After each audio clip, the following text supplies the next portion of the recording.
Number 6. My parents were on their honeymoon to Key West.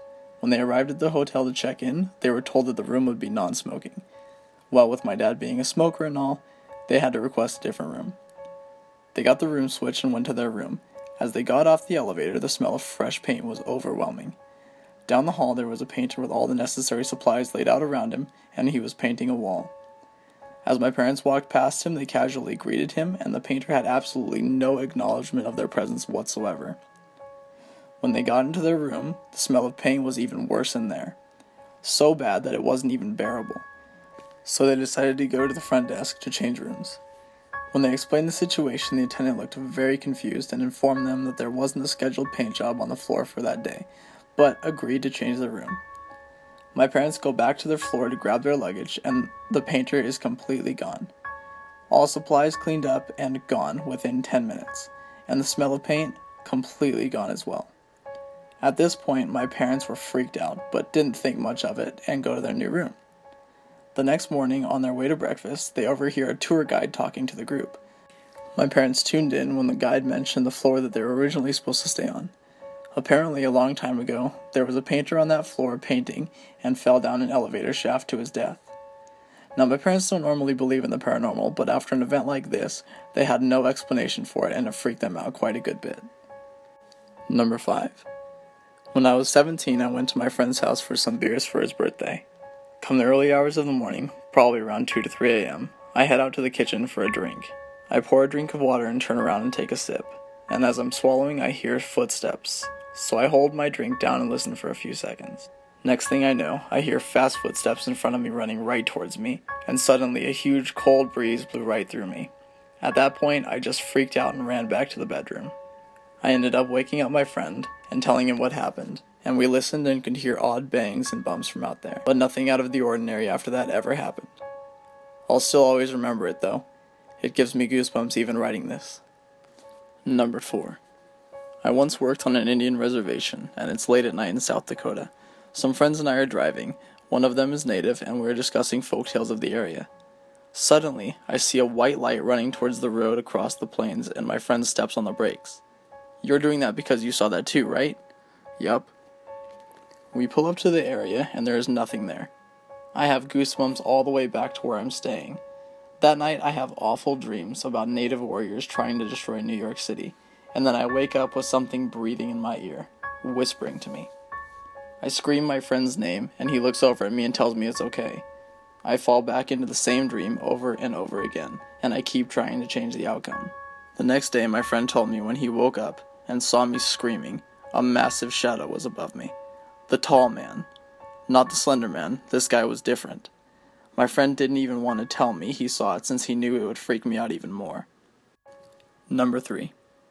My grandpa on my mom's side died way before I was born. At the time of his death, my parents had 3 children. A night soon after the death of my grandfather, my mom and dad were in their room lying in bed, and she was crying to him when she said, "Who's going to take Dustin, my older brother, fishing now?"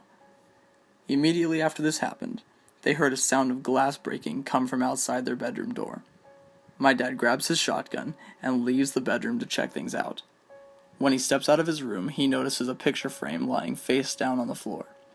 The picture frame was supposed to be above the fireplace, which was about 20 feet away from his door. He picks it up, and it's a picture of my brother and my grandfather fishing. He put the house up for sale the next day. Number 2. It started when I got my Ouija board, and I never read the rules. My friends were too chicken shit, so I did it alone. I talked to 2 people that day by myself. One was a little boy named Tim, who was disowned by his parents and died in the forest. The other presence was much darker, and for 2 questions I asked, it would reply, death, which was not a valid answer. I got angry with the second one and yelled at it to prove its malicious nature to me. Nothing happened. I packed the board away, feeling as if maybe it was me the whole time, which is the common notion for disbelievers. But then the next 2 months happened. Between 3 and 4 a.m., I consistently woke up with terror sweats and felt as if I was being watched. About 50 days in, I awoke to the most horrid screaming and a thud so loud I thought it was someone breaking in. I jumped up and felt again like someone was in front of me, wanting to die. and yet no sounds from my upstairs housemates. I got so scared that I quit sleeping at night. I would stay up until 6 a.m. at least to make sure that ghost hour wouldn't affect me, but it came anyways. I'll always remember what happened at 2 months. I was playing Call of Duty, as typical for the past 2 weeks, and all of a sudden, I got this cold chill on my back, and it went to my left shoulder, and then also onto the left side of my head. And I shit you not, I heard breathing in my ear. The pressure on my upper left side was if someone or something was leaning its head on my shoulder. I was frightened to death, but I decided fuck this. I got up, swung my fist, screamed fuck off, go away, and after that night, it seemed to stay away. I don't know how all this happened, especially when I was such a non-believer. Those months feel like a dream. But I do believe now that certain energies do manifest around us, and it's best to stay away from the evil, hurtful ones. Number 1. A few years ago, I asked my SO if he had ever seen a ghost. He got really uncomfortable and squirrely. Lots of hemming and hawing. Annoyed, I said, just say yes or no. I won't judge you if you think you have seen a ghost. Turns out he was hesitant because he believes he saw one, but it was while he was deployed on a mission in the Middle East, and he was trying to think of how he could describe it without giving up any classified info. The story is this. He was in the spooky, vague Middle East when there was a commotion from the soldiers watching the perimeter. Apparently, they could see a man about 100 yards away from the camp. He had appeared out of nowhere. No one saw him walking up. The man was just standing there, not doing anything threatening, but since it was a strange man in a war zone, they broke out all the high-tech gear to see what was going on. They could see his face, his clothes, his height, but he looked bizarrely distorted and was not giving off a heat signature. He was not the temperature of a human being. He was the temperature of the air around him. They had no idea what was going on, and people were starting to freak out.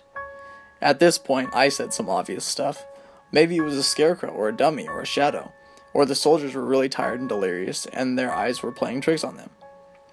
His response: they called different people to come look at the man. It wasn't just a few soldiers who saw this. Dozens of people came to look, and everyone confirmed that this was definitely a person. Eventually, they decided to send out a team to check this guy out. When they got about 50 yards away, the man started walking. Only, it didn't look like he was walking toward or away from them, only walking in place.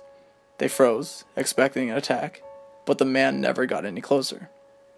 It looked like it was trying to walk, but instead of moving like a regular person, its bones were breaking and splintering backwards and forwards at the joints. I can't think of a better way to describe it. Its head was jerking around like a puppet. When the convoy got a few yards closer, it disappeared entirely. The team hauled ass back to the camp, and as soon as they returned, the man thing reappeared in its spot. Everyone took turns watching it for an hour or so, until it disappeared for good. Didn't walk away, didn't fly, didn't melt or explode, just stood there for a long time, and then vanished.